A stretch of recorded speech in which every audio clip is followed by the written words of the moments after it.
Glória a Deus. Amém? 1 Reis, capítulo 18, a partir do versículo de número 20. Quem encontrou, diga amém. 1 Reis 18, 20.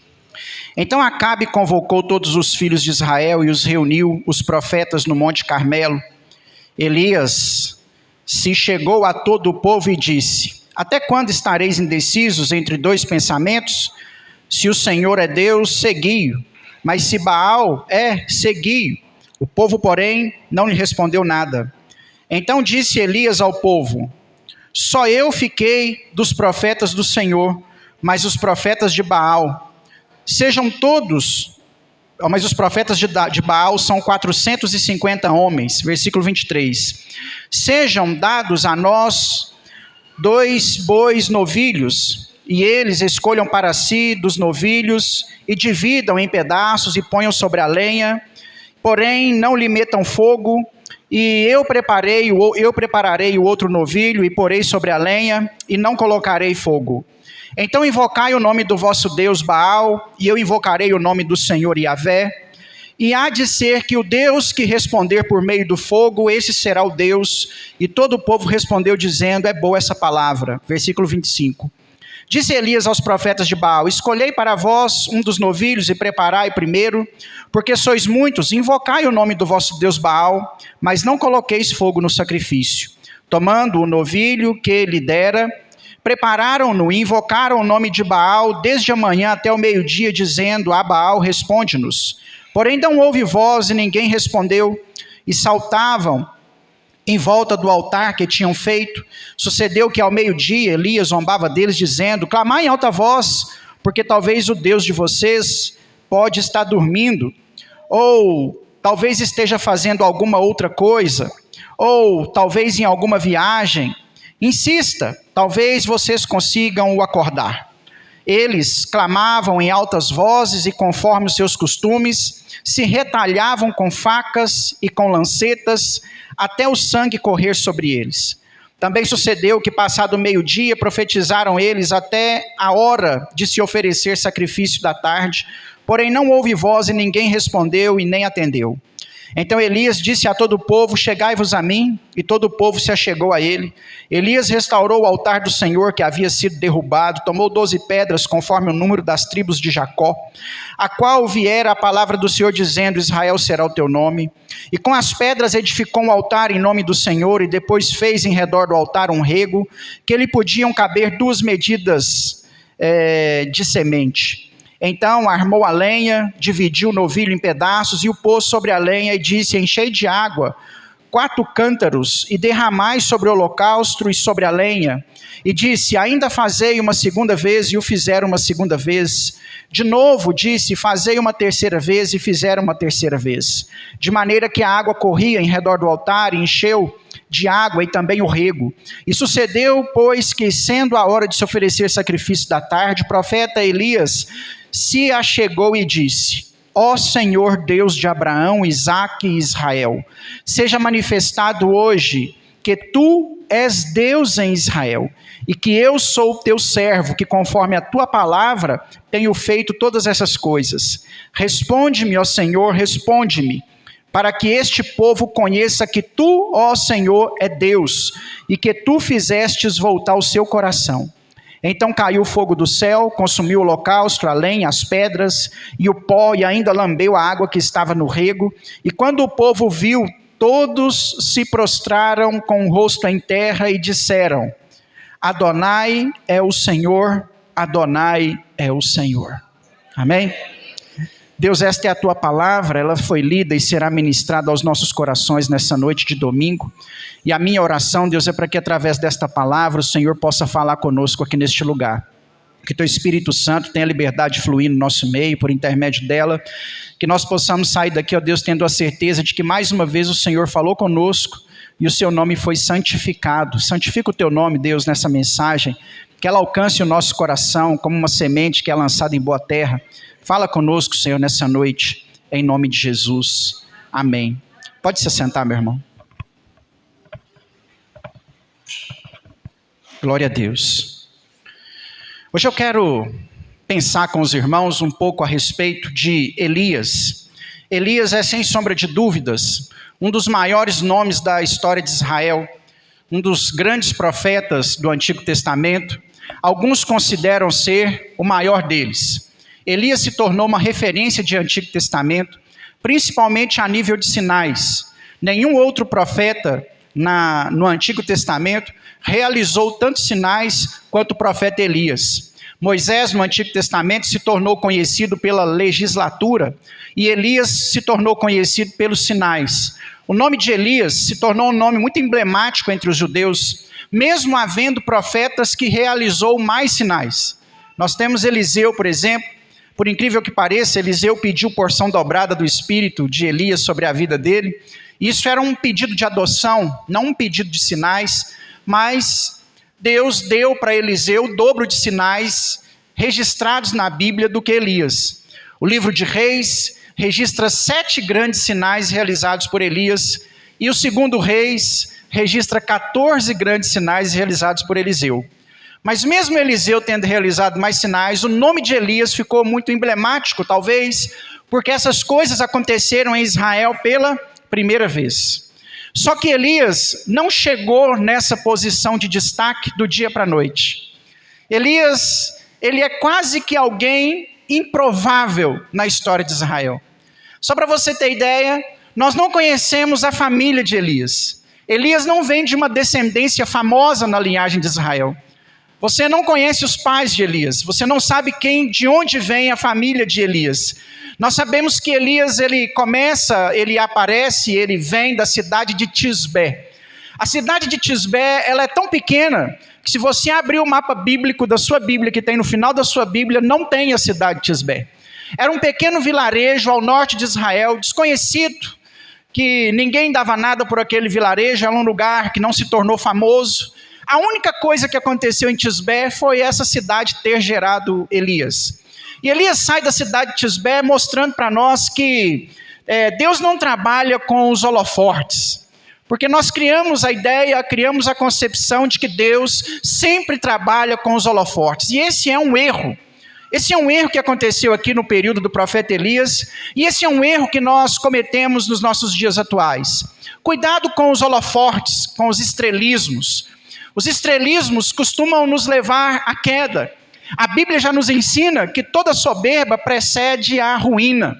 Nós deveríamos ter aprendido muito bem com Jesus que os nossos líderes deveriam ser iguais aos seus liderados e não ocupar posições de honra, e não serem idolatrados, e não serem bajulados, não se aproveitarem dessa posição, achando que essa posição é uma posição hierárquica para se sobressair sobre a vida das pessoas. Jesus foi alguém tão igual aos seus discípulos, mas tão igual aos seus discípulos, que na hora da traição, eles precisaram identificar Jesus para os seus perseguidores. Quem perseguia Jesus não sabia quem ele era. E Judas precisou dar um beijo para que quem queria matar Jesus soubesse quem era Jesus. Jesus era igual aos seus. Quando nós colocamos alguém em posição de destaque, quando nós apontamos os holofortes para alguém, nós estamos cometendo um equívoco, porque não é essa a ideia de liderança cristã que nós temos na Bíblia. E Elias nos ensina muito sobre isso. Porque Elias não vem de uma grande linhagem, não vem de uma grande família, não vem de uma família famosa, não vem de um lugar famoso, assim como Jesus, né? Na conversa de Jesus, no início do seu ministério com os discípulos, eu vou confundir o nome da cidade, aí alguém no Evangelho de João fala assim: porventura, tem alguma coisa boa em Nazaré? A Lívia me ajudou ali, né? Eu falo assim: ele é de onde? Ele é de Nazaré. Existe alguma coisa boa em Nazaré? Tisbé é a mesma coisa. Nós não ouvimos falar mais nenhuma vez na Bíblia a respeito de Tisbé. Não é um holofortes, não são o estrelismo, não é a capacidade.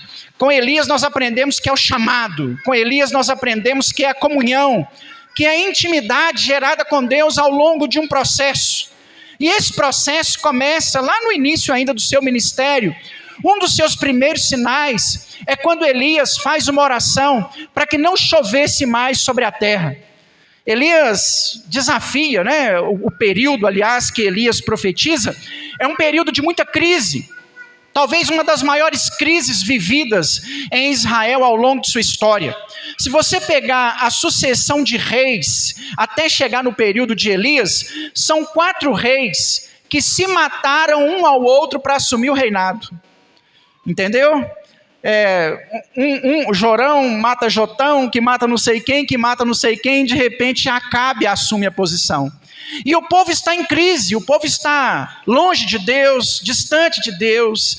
O período de governo é um período complicado. Nós temos o eleito pior rei da Bíblia, né? O Acabe é o pior rei da Bíblia, casado com a pior mulher da Bíblia, Jezabel, confirmado depois em Apocalipse. Então o período é um período de crise, é um período difícil, é um período complicado. E mesmo num período complicado, Deus vai fazer algumas coisas, talvez para tratar a nação, talvez para tratar o coração de Elias, para que a nação voltasse para ele. E Deus começa isso com Elias. Elias chama o rei, desafia o rei e diz que durante 3 anos e meio não choveria sobre a terra. É aqui que começa o ministério de Elias. 3 anos, Elias diz que nem orvalho cairia. Ou seja, a chuva era natural, chove de vez em quando, mas orvalho caía todo dia. E Elias diz assim, nem aquilo que é todo dia, nem aquilo que é diário, nem aquilo que é necessário vai acontecer. É claro que alguém que professa uma sentença tão difícil sobre uma nação, ele não poderia ficar por aí dando sopa, porque Acabe mandaria matar ele. Após essa profecia, Elias vai para o deserto.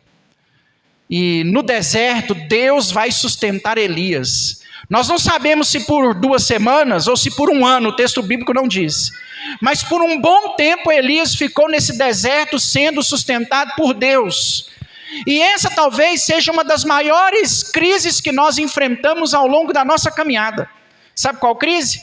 Quando você está onde Deus quer que você esteja, quando você está fazendo o que Deus quer que você faça, e mesmo assim a provisão de Deus termina. Você já passou por isso? Você está fazendo a vontade de Deus, você está onde Deus quer que você esteja, mas o recurso não vem. Elias vai passar por essa crise. Só que quando nós estamos na vontade de Deus, no lugar de Deus, Deus nos sustenta. O texto de Reis nos ensina que diariamente os pássaros levavam alimento e bebida para Elias no lugar onde ele estava. Imagine você, durante 1 ano ou 2, um pássaro passando sobre a cidade, carregando uma sacola de pão, talvez uma garrafa de café, e levando para o profeta para que ele se alimentasse, para que Deus o sustentasse durante esse período de crise. O fato de as coisas não estarem como você espera, não significa que Deus te abandonou. Significa que Deus está tratando algo com você. Você já viveu isso? E eu já vivi isso algumas vezes. As mais marcantes, com certeza, em período de seminário. Eu estava onde Deus queria que eu estivesse. Eu estava fazendo o que Deus esperava que eu estava fazendo. E por diversas vezes, eu fui para o seminário sem dinheiro para voltar para casa, porque eu não morava no seminário. Por diversas vezes eu passei um dia inteiro sem comer. E ia para o seminário às vezes com fome. Por diversas vezes. Nós estamos aonde Deus quer que nós estejamos, nós estamos fazendo a vontade de Deus, mas o recurso acaba. Mas uma coisa eu te falo, mesmo passando esses perrengues, Deus nunca deixou de cuidar, pelo menos de mim, nesse período de seminário. Eu já citei para os irmãos aqui diversas experiências. Algumas delas, como eu tenho muito amigo pastor, e tinha um rapaz que foi candidato a pastor lá em Pará de Minas. Havia um grupo da igreja que queria muito o irmão lá, ele chamava Wellington. E os irmãos carinhosamente chamavam ele de Neguinho. Eu conheci o Wellington muito rapidamente. Um dia eu tinha ido para o seminário sem dinheiro para voltar e sem dinheiro para o lanche. Na hora que deu o intervalo do seminário, eu fui para um hall lá no Sebenge que tinha lá, sentei, quando pensa que não, sobe o Wellington, ofegante, a escada do seminário é uma escada muito íngreme, 3 andares, e ele chegou lá assim, ofegante, suado, e falou comigo assim, olha, eu não sei por que eu estou aqui, mas Deus mandou eu vir cá e te entregar R$10. E o Wellington, ele já estava pastoreando em Itabirito naquela época.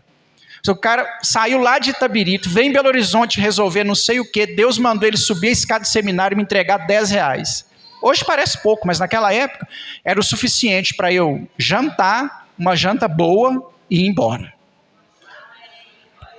Sim, eu vi Deus fazendo isso comigo em diversas situações. E quando Deus faz isso com a gente, Deus geralmente está querendo tratar o nosso coração, e é isso que Deus está fazendo com Elias. Deus está gerando Elias, está gerando no Elias comunhão, Deus está gerando no Elias intimidade, Deus está gerando no Elias dependência dele. Eu não sei que momento você está passando, que situação você está enfrentando, mas talvez Deus esteja gerando em você intimidade, comunhão com Ele, porque é nessas horas que nós aprendemos a depender, a confiar, a administrar, a esperar dEle. E aí Elias é sustentado por Deus por 3 anos, e se ele não foge para o deserto, ele seria morto por Acabe. E no deserto, irmãos, em todas as vezes que um crente vai para o deserto, é Deus quem conduz o crente para o deserto. O deserto ficou reconhecido teologicamente como a escola de Deus. Quando Deus quer tratar algo em nossas vidas, Ele nos leva ao deserto. Esse evangelho de que tudo vai dar certo para você, esse evangelho de que vai ser só coisa boa, esse evangelho de que todo mundo vai ser rico, todo mundo vai ter um CNPJ, esse evangelho de que você nunca mais vai ficar doente, esse evangelho do sucesso, ele é um evangelho falso, porque quando Deus quer moer alguém, Ele tira tudo. Quando Deus quer tratar alguém, Ele põe até enfermidade. Você já parou para ler o texto de 2 Crônicas 7:13? Na inauguração do templo, a Shekinah de Deus enchendo, a glória de Deus na casa. Sabe qual é a fala de Deus para Salomão? Se de sorte que eu fechar os céus para que não haja chuva, se eu enviar peste no meio do meu povo, ou se porventura eu ordenar o gafanhoto que consuma o fruto da terra, nós às vezes seremos tratados por Deus na escola do deserto. Às vezes vem enfermidade para nos quebrar o coração, às vezes vem dificuldade financeira para a gente voltar para Deus. Deus usa desses artifícios para tratar o nosso coração e nos preparar para estar diante dEle. Qualquer coisa o contrário disso, qualquer coisa ao inverso disso, é mentira, é evangelho falso. Só que nós queremos escutar que vai dar tudo certo o tempo todo. Nós queremos ouvir que as coisas são boas o tempo todo. Nós queremos ouvir que seremos vitoriosos. Nós queremos ouvir que vamos trocar de carro, de casa, de emprego. Nós queremos as coisas boas. E por isso que às vezes nós entramos nessas aí. Mas o próprio Senhor Jesus nos orientou em João 16:33. No mundo tereis aflições, mas tende bom ânimo, porque eu venci o mundo. Paulo nos alertou em Romanos 8:18, porque as tribulações do tempo presente não podem ser comparadas com a glória que nos há de ser revelada. Você não tem que viver só no sofrimento, mas ele faz parte da nossa caminhada. E nós precisamos ter maturidade para saber lidar com essas questões. E se o grande profeta Elias ficou 3 anos num deserto, não será eu ou você que seremos isentos dessa situação. Depois desse momento de deserto, Elias volta, faz a oração, o orvalho volta a cair, a chuva volta a descer, e ele fica reconhecido como profeta em Israel, depois desse momento da oração, para que chovesse 3 anos e meio depois. Elias vai realizar grandes outros sinais, mas eu peguei aqui talvez o mais conhecido deles nessa noite, a oração do Monte Carmelo. Eu queria tirar junto com você alguns princípios para a nossa caminhada cristã, dentro desse texto que nós lemos. Então deixa aí o seu texto aberto. Não, pode ir. Eu não separei o versículo aqui, só peguei os 4 pontos, 3 pontos aqui, para que a gente possa falar dentro desse texto que nós lemos. O holocausto do Monte Carmelo. Nós temos aqui pelo menos 3 passos que nós precisamos dar para que Deus possa manifestar a sua glória e o seu poder sobre as nossas vidas. Eu quero lembrar você que para que isso aconteça, não é apenas algo que nós vamos fazer essas 3 coisas. Antes disso, nós não podemos tirar da nossa mente, do nosso pensamento, do nosso coração, que o que faz Elias chegar aqui desse jeito é a intimidade com Deus. Para ver Deus na sua vida, como Elias viu Deus na vida dele, é uma caminhada.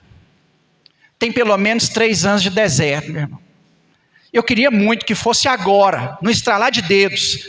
Eu queria chamar você aqui à frente, pôr a mão na sua cabeça e Deus mandasse fogo do céu, não para te queimar condenando, né? Mas para te purificar a sua vida e te abençoar. Mas não é assim. Requer intimidade. E nós somos uma geração que tem esquecido princípios de intimidade. Nós queremos que Deus faça algo para nós hoje. E não posso usar a palavra a troco de nada, mas nós queremos assim que Deus age a nosso favor hoje, e nós estando no pecado, afastado da presença dEle, lembrando dEle só de vez em quando. Não! Salmo 25:14 diz que a intimidade do Senhor é para aqueles que o temem, e Ele lhes fará saber a sua aliança. Para conhecer Deus tem que ser íntimo de Deus, não é um culto que vai resolver sua vida. Não é uma pregação que vai resolver sua vida. Não é uma chave que eu vou virar aqui. Eu estou falando de caminhada. Elias, para chegar nesse ponto aqui, ele teve uma caminhada. Isso não aconteceu do dia para a noite. Houve um processo até que ele chegasse aqui. Para que Deus possa receber o nosso sacrifício, o nosso holocausto, para que Deus possa manifestar a sua glória, nós temos 3 passos aqui dentro do texto que nós lemos. No texto que nós lemos, a história diz o seguinte: que há 450 profetas de Baal, o povo está indeciso sobre a qual Deus servir, e Elias lança um desafio para mostrar para o povo qual Deus eles deveriam servir. Aqui há alguns pensamentos de Elias, que é tratamento de Deus sobre a vida dele também, né? O primeiro deles, ele pensou que estava sozinho, e ele não estava sozinho. Depois disso aqui aparecem mais profetas. A Lívia sabe o número, que ela me pegou ela me pegou nessa questão aí, lá no acampamento, né? 7.000. Quando Elias termina de profetizar, aparece 7.000. Mas aqui ele está achando que ele está sozinho. Sobrou só eu estou só. Mas era necessário Elias estar sozinho ali naquele momento. Porque se tivesse 7.000 contra 450, os 450 iam falar assim: não valeu não, vocês é 7.000. Mas era um só, então ele tinha que estar só ele ali. E ele faz um desafio do holocausto, de preparar um sacrifício, e chama Baal para poder consumir o sacrifício. E depois ele vai chamar o Senhor, porque até a hora do sacrifício da tarde, por volta das 15 horas, Baal não havia manifestado nada. Os profetas de Baal já estavam se cortando. Os profetas de Baal já estavam cansados. E Baal não havia respondido com absolutamente nada. E Elias já tinha vencido Baal uma vez, na situação que eu citei. Se não tem chuva, não tem plantação. Baal é o deus da fertilidade. Elias já tinha experimentado, já tinha vivido experiências de que Yahvé era maior do que Baal nessa condição. Por isso que é necessária a experiência com Deus, a intimidade com Deus, porque ela gera experiência. Por isso que é necessário estarmos perto do Senhor, porque Deus vai te dando experiência ao longo dessa caminhada. E aí não significa que você não vai passar por dificuldades, mas significa que quando a dificuldade vier, você já tem experiência para lidar com aquela situação. E a primeira coisa que Elias faz é conclamar o povo. Ele chamou os judeus que ali estavam. Talvez ele ainda não sabia o que aconteceria, ele sabia que ele faria uma oração. Mas ele reúne o povo naquele lugar. Por quê?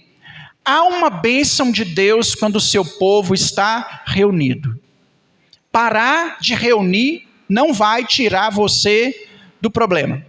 Porque existem pessoas que quando vem a dificuldade, a primeira coisa que ele faz: vou parar de ir na igreja, vou parar de congregar, vou parar de trabalhar para o Senhor, vou parar de fazer, vou ficar em casa, vou assistir online. Não. Quando nós nos reunimos aqui, há uma bênção especial do Senhor sobre este lugar. Eu citei Crônicas, 2 Crônicas 7:13. O 14 diz: se o meu povo, que se chama pelo meu nome, se humilhar, orar, buscar a minha face, se converter de seus maus caminhos, eu ouvirei dos céus, perdoarei a sua terra, perdoarei seus pecados e sararei a sua terra. O meu povo. O texto ali não é individual, é coletivo. Tem que reunir, é no meio do povo. Nós temos que estar com o povo de Deus. A igreja é povo de Deus sobre a face da terra. Assim como Israel é povo de Deus, a igreja é a menina dos olhos de Deus. É povo de Deus na face da terra. Não iria 2000 anos depois, alguém chegar do nada e falar assim, não precisa de igreja mais. A igreja existe há 2000 anos, Jesus morreu por essa igreja, preparou os seus discípulos para essa igreja, os apóstolos fundaram essa igreja, aí vem um Zé Mané em 2025 e fala assim, não precisa de igreja mais, e nós estamos acreditando nesse negócio. Eu sei que igreja não é fácil, porque Jesus comparou a igreja com a arca de Noé. Pega a comparação de Jesus lá com a arca de Noé e pense da seguinte forma, um lugar fechado, úmido, porque estava chovendo há 40 dias e 40 noites. Lá dentro só tinha animal, defecando, urinando. Não tinha sol, o tempo estava fechado, choveu 40 dias, aquele lugar estava mofando. Talvez era um lugar insípido, talvez era um lugar onde no natural nós não queríamos estar, mas no momento do dilúvio, era o melhor lugar para estar. Inclusive tinha gente batendo na porta pedindo para entrar. Assim é a igreja. Talvez na comparação de Jesus, ele quis dar essa alegoria. Assim é a igreja. Às vezes está cheio de animal. Nós estamos tudo igual animal, brigando um com o outro. De vez em quando o pastor está aqui e tem dois discutindo ali fora. Então, às vezes nós estamos assim. Às vezes não tem, tem só a janelinha para sair o ar. Às vezes está fedendo. Às vezes o negócio está ruim, mas eu digo uma coisa para você, Apocalipse diz que quando Jesus vier buscar, ele vem buscar a igreja do Senhor. Você cantou aqui durante o louvor, mas a igreja será arrebatada num piscar de olhos. Ele não vai buscar mundano, incrédulo, algum crente em casa, ele vai buscar a igreja do Senhor. Talvez você não considere a igreja um bom lugar, mas é o melhor lugar para você estar, porque quando Jesus vier buscar, ele busca a igreja, tem que estar junto. Pastor, mas tem escândalo. Pastor, mas tem problema. Infelizmente, alguns de nós damos lugar ao diabo. E o que o diabo quer é acabar com a igreja. Infelizmente, alguns de nós pecaremos, falaremos o que não devia ser falado, faremos coisas que não devíamos ter feito. Eu não estou falando do pastor não, estou falando nós cristãos. Vai gerar um desconforto. Em psicologia da religião eu aprendi que onde tem, talvez a Eliette vai concordar com a gente ali também, aonde tem uma pessoa tem um problema. Se aqui nós somos 100 pessoas, nós temos pelo menos 100 problemas. Tem jeito, irmãos. Tem hora que isso vai arranhar. Mas esse é o lugar que nós precisamos estar. Para que a glória de Deus venha, para que o sacrifício seja aceito, nós precisamos estar juntos. Para que nós nos afiemos, para que nós sejamos tratados, para que nós possamos ser aperfeiçoados na fé, conforme nos ensinou Efésios 4, nós vamos precisar estar juntos. Elias sabia disso, que a probabilidade de Deus agir com o povo junto, reunido, era melhor, até porque Deus não faz espetáculo para um só. Pega os milagres de Jesus, foram milagres realizados diante de grande massa, porque é para isso que serve o milagre. Sabe por que nós não experimentamos mais milagres? Porque nós queremos só para nós mesmos. Você não quer mostrar o milagre para ninguém. Você não quer que Deus faça nada na vida de ninguém. Você quer que Deus faça só na sua. Nós viramos egoístas. Nós não contamos mais testemunhos daquilo que Deus faz na nossa vida. Eu pergunto para você, Deus parou de fazer? Deus parou de dar aos irmãos aprovação em concurso público? Deus parou de fazer os irmãos prosperarem? Deus parou de fazer os irmãos serem curados de enfermidade? Por que na igreja nós não contamos mais nada? Nós ficamos egocêntricos, nós queremos um Deus exclusivo só para nós, e está errado, porque Deus não divide a glória dele com ninguém. Você não pode, irmão, ser egoísta ao ponto de querer isso só para você. Isso precisa ser testemunhado, precisa ser falado, precisa ser dito, precisa ser compartilhado. Você precisa que as coisas aconteçam na vida de outra pessoa, porque é a essência do Evangelho. Qual que é a essência do Evangelho? A essência do Evangelho é o cuidado com o próximo. Nós resumimos a essência: sou evangélico, estou no Evangelho, o que eu faço? Você cuida de alguém. Mas parece que nós não somos mais uma igreja que cuida de alguém, nós nos importamos só com a gente mesmo. Você pensa assim: e que seja feita a minha vontade. Existem pessoas que ao longo da nossa caminhada, se na igreja você não fizer a vontade dele, não está certo. Existem pessoas que só vão dar certo na igreja quando a igreja for dele. Quando ele for o pastor, aí vai dar certo, ele vai fazer do jeito dele. E talvez vai ter só ele, porque vai ter outras pessoas que não concordam com ele. Não é assim, meu irmão. A essência do Evangelho é no cuidado com o próximo. Deus não faz espetáculo para ninguém. Os milagres realizados por Jesus era para juntar pessoas e ele pudesse pregar a palavra. Não era para satisfazer a necessidade pessoal de alguém apenas. Era para impacto de multidões. Era para impacto em massa. Você quer ver Deus fazer milagre? Começa a evangelizar. Abre parêntese. Não é marketing da igreja local, não. É evangelizar. Se quem você evangelizar vier para a sua igreja, amém, glória a Deus, é isso que precisa acontecer. Mas porque hoje nós não estamos vendo um evangelismo, nós vemos um marketing de igreja. Abre os Instagrams. Por isso que eu não acredito que igreja acontece em Instagram. Eu acredito que o Instagram é uma ferramenta essencial para a igreja. Mas abre os Instagrams. Ninguém está evangelizando em Instagram. Vem para essa igreja porque aqui é a melhor. Vem que esse pastor é bom demais. Olha o nosso grupo de louvor. Aqui a gente tem isso. Aqui a gente tem aquilo. Aqui é desse jeito. Nós lá vamos todos. Eu não estou falando de um, não. Nós lá vamos todos nesse mesmo caminho. Nós estamos propagando o nome da instituição. Nós estamos falando de um CNPJ. Nós estamos falando daquilo que a igreja está fazendo. E eu não digo que não deveria ser feito, porque é uma coisa boa se não tomasse o lugar da outra.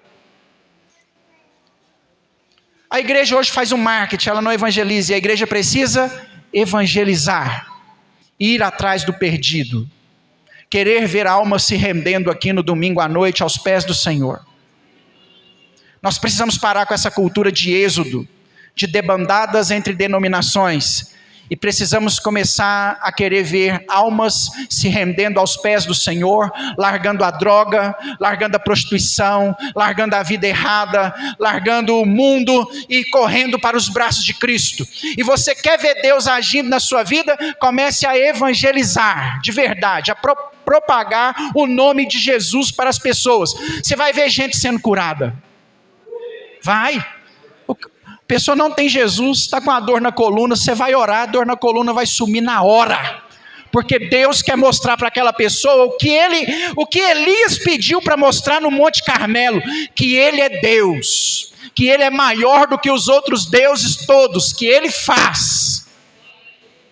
Vai em campo missionário. Tive aula de missiologia com a Vera, hoje ela congrega lá na Terceira Igreja Batista. E eu lembro da professora Vera contando, ela é missionária, foi a primeira missionária batista nacional em solo estrangeiro. Ela está bem velhinha. E eu lembro da Vera contando em sala de aula que ela chegou na África, e os bruxos na África levitavam 1 metro de altura. E as pessoas acreditavam nos bruxos porque eles levitavam. Aí ela contava que chegou com um grupo de missionários e pregava o evangelho e ninguém acreditava. E aí eles foram orar, falou: Deus, precisa acreditar, nós vamos ter que levitar também. E diz ela que após a oração, diante do pessoal que ele estava evangelizando, um dos missionários levitou 2 metros e baixou. O povo converteu, porque pensou assim: esse Deus é mais poderoso que o do bruxo, porque levitou 2 metros. Parece piada, mas não é. Você acha que as coisas não acontecem? Vai num campo missionário, pesquisa campos missionários, você vai ver o Deus agindo, porque lá as intenções não são pessoais, particulares, mesquinhas, egoístas. Alguém está preocupado com a propagação. Nós não experimentamos milagres porque queremos só nós mesmos. Nós nem contamos mais aquilo que Deus faz na nossa vida e queremos que Deus faz milagre. Testemunha, pregue. O Elias juntou o povo porque sabia dessa possibilidade. Se tivesse gente junto, Deus não falharia. Deus não envergonharia o nome dele. Tem que estar junto. Nós precisamos estar unidos. Nós precisamos orar por comunhão. Hoje vivemos numa igreja com diversas pessoas que vieram de condições diferentes, com sentimentos diferentes, alguns ainda perdidos. E nós precisamos gerar comunhão, laços entre nós. Nós precisamos promover algo, porque para que Deus possa agir, nós precisamos estar juntos. Deus trabalha na união. Salmo 133 diz: quão bom e suave é que os irmãos vivam em união, né? Há um óleo, há um bálsamo, há uma unção de Deus quando nós estamos reunidos. A primeira ação de Elias aqui é estar junto. Segundo, reconstrução do altar, porque tudo começa no altar. O que Elias vai fazer? Elias vai restaurar o altar. Ele vai construir o altar, ou restaurar o altar. O que eu aprendo com isso? Você quer ver Deus agindo na sua vida? Como estão os seus altares? A sua espiritualidade. Hoje a gente não precisa de um altar físico mais. Nós não precisamos edificar pedras como Elias edificou pedras. O Santo dos Santos hoje mudou de endereço. O Santo dos Santos hoje é o nosso coração. Você está a uma oração arrependida de distância do Espírito Santo. Se você orar e agora arrependido, ele vem. Porque estamos no tempo da graça, da misericórdia de Deus. O tempo do juiz ainda não chegou. Eu não sei que pecado você cometeu ontem, mas se você orar arrependido agora, ele vem. Ele vem. Mas precisamos restaurar os altares espirituais, as práticas espirituais.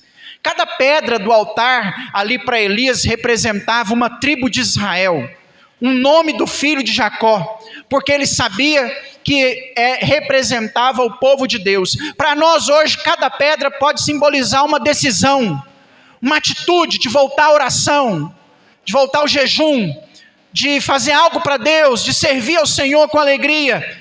Você está frio hoje, mas eu garanto que se você olhar para o passado, você vai ver que no passado que você disse que estava tão perto de Deus, esses altares estavam erguidos, essa espiritualidade estava boa, e hoje as coisas não estão tão boas porque passa a semana toda e você não se preocupa com a sua espiritualidade. Nós passamos a semana inteira sem lembrar de Deus. O que eu vou dizer aqui é um dado alarmante, preocupante para nós. Se você não se encaixa nele, você é uma exceção. Continue sendo essa exceção. Mas grande parte hoje da igreja já foi constatada. Não nós, Atos, a igreja geral no Brasil. Nós vivemos na correria do dia a dia. Segunda, terça, quarta, quinta. A maioria de nós, sexta, sábado. Sem nem sequer fazer uma oração nem para comer. Nem para a hora do almoço. Oh, Jesus, obrigado. Nem isso a gente faz. Vai vivendo nesse emaranhado de atividades que nós estamos nele, nesse ativismo, e Deus vai ficando para o domingo, e na hora que vai dando domingo, 17 horas, hoje tem igreja, o pastor mandou a mensagem aqui, aí você passa a mão ali correndo na Bíblia, manda os meninos tomar um banho correndo, e vem para a igreja de qualquer maneira, e você chega aqui, quer que o fogo caia, quer que Deus manifeste a glória dele, mas só que a sua vida está toda torta, e quando ela não está toda torta, a sua espiritualidade está fracassada, porque você não se preocupou com Deus, hora nenhuma, momento nenhum. Não, Elias ergueu os altares, nós temos que erguer os altares, nós temos que preparar o nosso coração, para que a presença de Deus nos alcance. Prepare o seu coração para que Deus te visite, prepare a sua casa para que Deus seja sobre a sua casa. Busque ao Senhor, dobre os seus joelhos, separe um tempo de oração, crie comunhão, crie intimidade, porque as coisas não vão acontecer do jeito que nós pensamos, nesse automático. Nós estamos acostumados hoje com tudo no rolar de uma tela de telefone. Você compra, você vende, você conversa, você conecta pessoas, nós fazemos tudo no celular hoje. Eu já disse na igreja uma vez que a grande chance do celular ser a marca da besta, né? Está na palma da sua mão, aí ó, está na palma da sua mão, você não compra, você não vende, você não entra em lugar nenhum, tem lugar que você chega para entrar agora, tem que escanear um QR Code lá para você entrar, se você tiver que você não entra. Então cuidado, fecha parênteses. Nós estamos acostumados a tudo a um toque de tela, e achamos que Deus é a mesma coisa. Os princípios para experimentar a glória de Deus, esses não modernizaram nesse aspecto. Aliás, a graça já foi uma grande evolução, porque nos livrou da lei. Mas eles continuam os mesmos. Se você não colocar sua boca no pó, não vai. Se você não fizer um jejum, não vai. Você culpa a igreja, você culpa o pastor, você culpa o louvor que desafinou, você culpa a palavra que não foi para você, mas na verdade você está uma geladeira ambulante. Talvez a igreja certa para nós seria a sorveteriana, de tão frio que nós estamos. Tem que sair dessa frieza, tem que pôr o joelho no chão. Os princípios não mudaram, meu irmão. Cristão ora. Não existe um cristão que não pode gostar de oração, porque se você não gosta de orar, você não tem intimidade com Deus. Talvez você vai ter uma dificuldade com leitura, eu vou te respeitar, mas hoje há recursos. Baixa um aplicativozinho aí, chama Glorify, ele vai ler para você, vai pôr uma musiquinha de fundo enquanto você ora, vai te dar uma palavrinha abençoada, vai ficar o barulho assim do aguinha caindo enquanto você lê, se você quiser ler. Hoje nós temos recursos.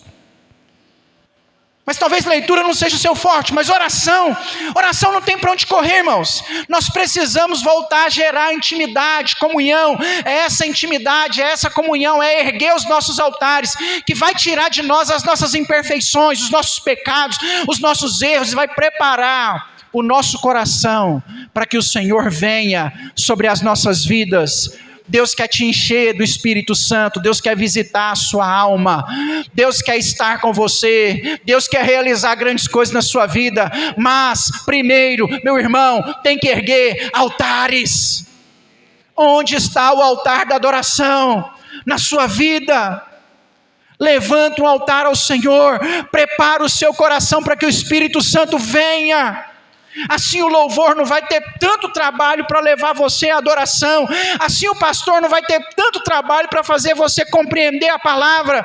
As coisas hoje espiritualmente estão difíceis, porque nós não preparamos o altar de Deus. Prepara o altar de Deus. Se você é metódico, vai para o metódico. Tem que ter um lugar certo, a hora certa, o momento certo. Cria essa disciplina. Vou orar todo dia, tal hora. Crie essa disciplina.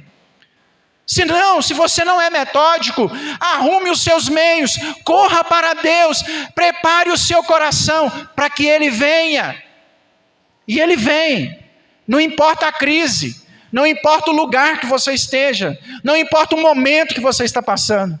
Israel foi condenado ao cativeiro babilônico, e o grande medo dos judeus era: nós não teremos um lugar de adoração lá.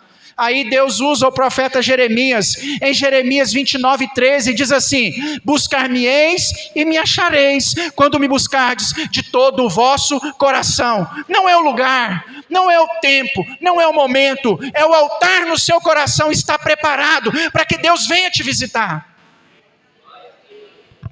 Uma vez uma mulher em João 4, chegou para Jesus com essa dúvida. Depois de muito diálogo, ela mostrou para Jesus que o problema dela era a intimidade, era espiritual. Ela vira para Jesus e fala assim: meus pais dizem que é no monte o lugar da adoração. Vocês judeus dizem que o templo é o lugar da adoração. Onde, pois, é o lugar da adoração? Jesus diz para ela assim: nem no monte, nem no templo. Deus está à procura de adoradores que o adorem em espírito e em verdade, porque Deus é espírito, e são adoradores assim que o Pai está à procura. não é o lugar, não é o tempo, não são os questionamentos, é o seu coração aberto em intimidade, é o seu altar erguido. Ergue o altar, levanta o altar. Cadê a igreja quebrantada? Cadê a igreja que se derrama aos pés do Senhor?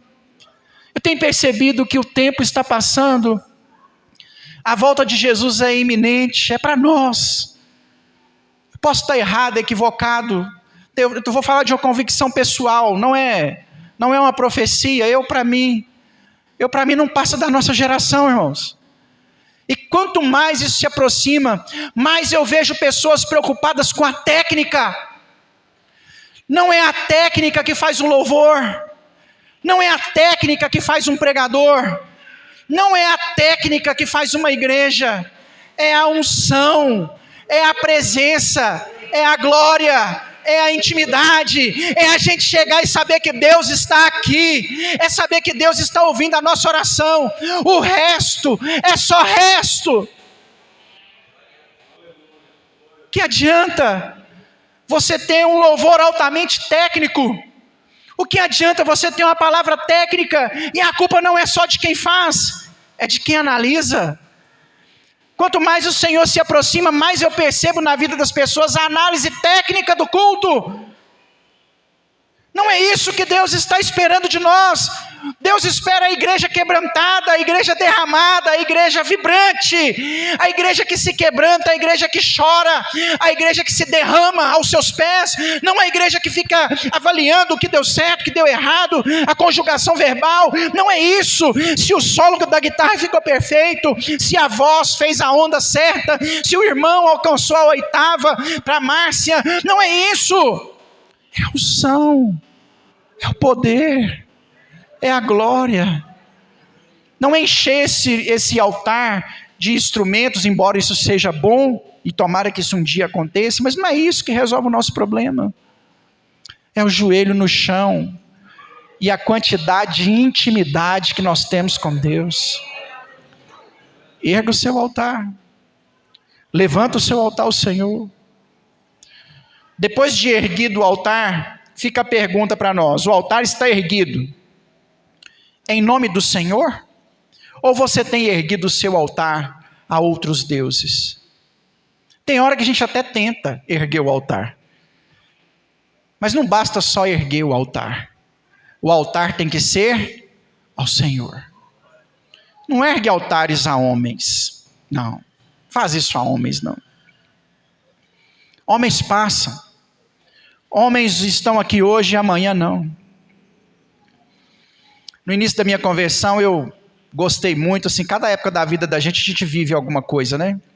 E eu gostei muito de rock evangélico, porque eu vim do rock para a igreja, né? Eu tive cabelão, grandão, hoje eu tô careca, mas eu já fui cabeludão. Sepultura, Guns N' Roses, né? Era doido. Aí eu fui para a igreja, gostava do metal. E aí o pessoal da igreja me apresentou as bandas de rock. Uma hora pesquisa lá, seu Instagram, Metal Nobre, Fruto Sagrado, Resgate, Oficina G3. O Metal Nobre é os irmãos cabeludão mesmo, guitarrinha, igual é lá, só que as músicas são maravilhosas. Sabe o que eu percebi? Hoje, essa semana eu tive um déjà vu aí com o rock. Aí eu percebi que essa geração continua firme. E na época eles eram criticados demais, a igreja, nossa, mas jogou muita pedra no Metal Nobre, no Fruto Sagrado, o pessoal falou mal, falou que isso não era trem de Deus, e os irmãos continuam firmes, nenhum deles se desviou, não, as bandas tá tudo, e os pessoal que a gente achava que era assim, não, esse é crente mesmo, fez coisa errada. Não ergue altar homens, não, ergue não. Eu lembro de irmãos na igreja que amavam diante do trono, que é uma bênção, eu também amo. Eu me converti ouvindo Aclame ao Senhor. Na hora que toca Aclame ao Senhor, toda vez eu choro. Quando eu fui ser ordenado, eu já estava com a maioria dos irmãos aqui, eu pedi aos meninos do louvor no Marília no dia para tocar Aclame ao Senhor. Que música só quer, pastor? Aclame ao Senhor, né? Principalmente quando ainda emendava com a honra, a glória. Aí que você chora mesmo, né?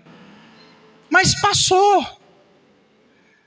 Passou, eu lembro de irmãos frustrados, quando diante do trono desmanchou, porque músicos estavam levando na justiça um negócio de Deus. Nós não podemos edificar os nossos altares a homens. Grandes pregadores. Quantos grandes pregadores caíram? Entre os testemunhos, eu me lembro do Jim Swaggart, quando veio em Belo Horizonte, e aí juntaram lá na Praça do Papa uma multidão, e aí alguém apressou ele e falou: pastor, só tem que estar na hora. E ele olhou e falou assim: olha, Deus precisa que eu suba lá para pregar. Acho que 1 ou 2 meses depois, o ministério dele foi por água abaixo. Homens passam, estão passíveis de erro. Não coloque homens no seu altar de adoração. Não coloque instituição. Eu conheço igrejas, aqui em Lagoa da Prata teve uma que chegou a 1000 membros e hoje não existe mais. Não coloque não coloque a instituição em cima do seu altar. O seu altar tem que ser a Yahvé, ao Deus de Israel, ao Senhor dos senhores. É a Ele que é o seu altar, é a Ele que é a sua devoção, é a Ele que é o seu amor, a sua paixão, o seu serviço, a sua gratidão, porque é esse Deus que trouxe você até aqui. Coloque Deus no seu altar. Não põe o cantor famoso, não põe o pregador famoso, não põe alguém, não põe a instituição. Coloque Deus no seu altar, busque a Deus. Você não está aqui para fazer para uma igreja, para um homem, para alguém. Você está aqui para o Senhor, para servir de algo, como canal de bênçãos, para abençoar alguém. Elias conseguiu juntar essas 3 coisas: comunhão, o altar e um Deus em cima do altar. Na hora que ele juntou comunhão, altar e o Deus no altar, as coisas aconteceram. Será que isso não é um indício para mim? Será que isso não é um sinal para você? Talvez está faltando comunhão, congregar, estar junto, perto, unidade. Talvez está faltando erguer um altar, levantar um sacrifício a Deus. Talvez está faltando olhar para Deus, para que as coisas aconteçam na sua vida. Eu citei exemplos tristes, evangélicos, mas quantas vezes o dinheiro, quantas vezes o trabalho, quantas vezes os bens materiais são os deuses em cima dos nossos altares? Quantas vezes as coisas desse mundo, desse presente século, como disse o apóstolo Paulo, é que estão em cima dos nossos altares? Nós somos uma geração que fazemos tudo por dinheiro. Silvio Santos, uma das mentes mais brilhantes que já teve no Brasil, inventou um programa muito simples, que define muito bem o brasileiro: topa tudo por dinheiro, porque esse é o brasileiro. O brasileiro topa qualquer coisa por dinheiro. Bastava o Silvio Santos mostrar um aviãozinho, balançar uma notinha de 50, a pessoa fazia coisas inimagináveis, que ela jamais faria em outro lugar, mas no palco dele, por causa de um aviãozinho de 50 reais, ela fazia. Nós fazemos as mesmas coisas. Muitos de nós negamos os nossos altares por causa de dinheiro. Muitos de nós enganamos pessoas por causa de dinheiro. Nós fazemos muitas coisas erradas porque o dinheiro é o nosso Deus. Nosso carro é o nosso Deus. Nossos bens materiais é o nosso Deus. Está na hora de se desvincular dessas coisas e colocar Yahvé sobre os seus altares. Você não corre atrás de Deus, você não faz nada para Deus e quer a glória de Deus, vai dar errado. Elias nos deu uma chave, Elias nos deu uma dica: esteja junto, levante altares, coloque Deus nesse altar e as coisas vão acontecer. Está difícil? Levante um altar, esteja junto, coloque Deus nesse altar e as coisas vão melhorar. Sua situação financeira está complicada? Esteja junto, igreja, levante um altar, coloque Deus nessa condição. Sua família está perdida? Levanta um altar. É o segredo, é a chave espiritual. Nós podemos resolver com remédios, talvez podemos tentar resolver com terapia, mas uma das primeiras coisas que nós certamente precisamos fazer é resolver o espiritual da coisa. É levantar altares ao Senhor. Erga altares a Deus. Se levante diante do Senhor. Sai dessa condição de distância de Deus. Vem para perto dEle. Chama por Ele, porque quando nós oramos a Ele, Ele vem. Jeremias disse isso, 33:3, clamas a mim, responder-te-ei, anunciar-te-ei coisas grandes e ocultas que ainda não sabes. Jesus nos ensinou isso. Pedi e dar-se-vos-á, batei e abrir-se-vos-á, buscai e achareis. Jesus disse em João 14, que tudo quanto pedirmos ao Pai em nome dEle, crendo, receberemos. Chama por Ele, chama Jesus para te ajudar a levantar, para te colocar de pé de novo. Ele pode. O Senhor quer restaurar a sua vida nessa noite. Eu não sei se Ele vai fazer isso agora, durante uma canção do louvor, mas Ele quer fazer isso a partir de agora, gerando essa intimidade. Pense em intimidade com Deus. Deus não está no seu automático, como o banco está no seu automático aí. Deus não está no Pix programado. Deus, servir a Deus não é como a rede social, não. Tem que se levantar, tem que fazer, tem que erguer altar, para que Ele possa manifestar a glória dEle sobre as nossas vidas. Se coloque de pé, meu irmão. Aleluia. Quem sabe essa não é a oração que você tem que fazer hoje.